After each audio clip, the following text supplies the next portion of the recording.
Bonjour et bienvenue sur Bariateam. Aujourd'hui, j'ai le grand plaisir d'interviewer Anne-Dorothée Legrand. Bonjour Anne-Dorothée. Bonjour Anne-Gaëlle.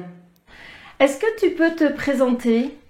Alors, je suis Anne-Dorothée Legrand, je suis médecin nutritionniste et j'ai le plaisir de travailler avec différents chirurgiens pour préparer les patients qui sont dans ce projet de chirurgie bariatrique.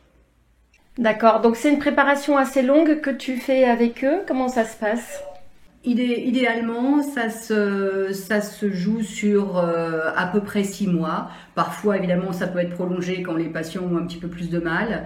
Rarement, c'est plus court parce qu'il y a quand même une législation qui veut qu'il y ait certaines choses qui soient faites dans les règles et les chirurgiens jouent toujours le jeu. Donc, on est en général sur 5 à 6 mois minimum de préparation nutritionnelle, sachant que certains patients peuvent être déjà assez prêts.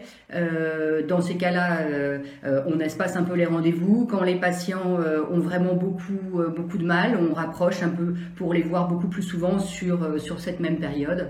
Mais la plupart des patients comprennent bien l'importance de cette préparation et ils adhèrent le plus souvent tout à fait correctement à cette prise en charge.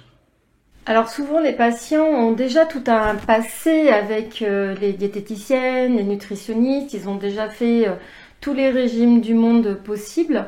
Toi, qu'est-ce que tu veux leur apporter de plus dans le cadre de cette préparation ?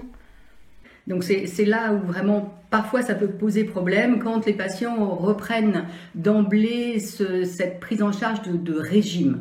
Donc le principe c'est justement de ne pas retomber dans un énième régime et d'essayer de leur faire comprendre que il faut apprendre à manger équilibré, mais ne plus être dans une dualité entre un régime sévère pour perdre du poids rapidement et un n'importe quoi qu'ils peuvent faire quand ils en ont ras-le-bol, qu'ils sont restés trop longtemps dans la privation et que ça dérape derrière. Donc là, le principe c'est ça, c'est d'apprendre à manger équilibré. Et équilibré, ça ne veut pas dire du régime. Ça veut dire qu'il peut y avoir des petites choses un peu fantaisistes, mais globalement dans une hygiène de vie assez saine.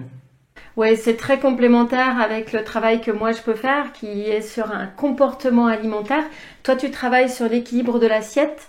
Moi, je travaille sur comment on est face à l'assiette. Du coup, c'est vrai que les patients souvent ont du mal à voir pourquoi on voit un psy en plus du nutritionniste. Et finalement, c'est complémentaire.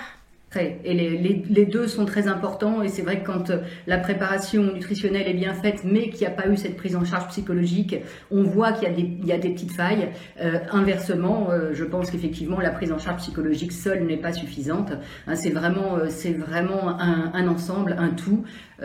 Surtout ces patients qui peuvent penser qu'ils sont déjà prêts, là il peut y avoir des écueils après, surtout au niveau psychologique où ils sont tellement motivés qu'ils ne se rendent pas compte qu'il va y avoir quand même des difficultés derrière. Donc les rendre un petit peu plus sensibles à ça et surtout qu'ils n'hésitent pas à revoir dès qu'ils sentent une petite faille ou le psychologue ou le nutritionniste ou les deux en même temps. Et quels seraient, toi, les 3 conseils que tu aimerais donner à quelqu'un qui se prépare à une intervention bariatrique? Parce que là, on parle beaucoup de chirurgie, mais finalement, pour le ballon gastrique, c'est un peu le même travail aussi, je pense.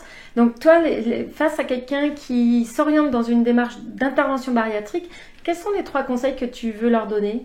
Alors, tu disais le mot prépare. Le conseil de prime abord, c'est d'être bien préparé.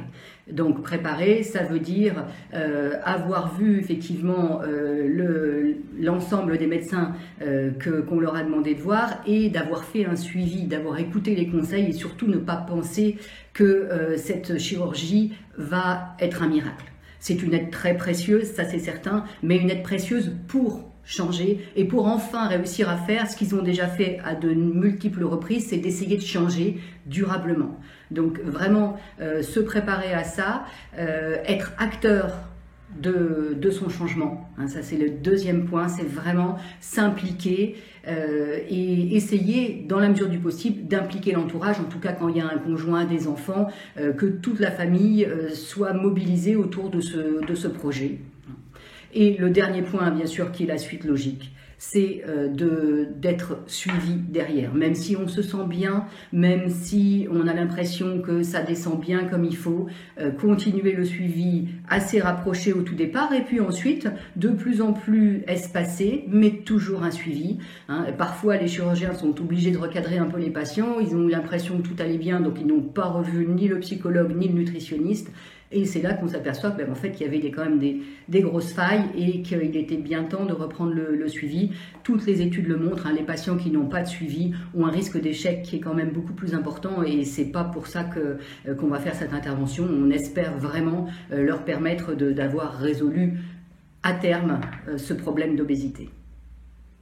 Bon, merci beaucoup Anne-Dorothée pour tous ces conseils. J'espère que les personnes qui nous regardent les entendent bien et vont en tenir compte dans leur préparation et dans leur parcours.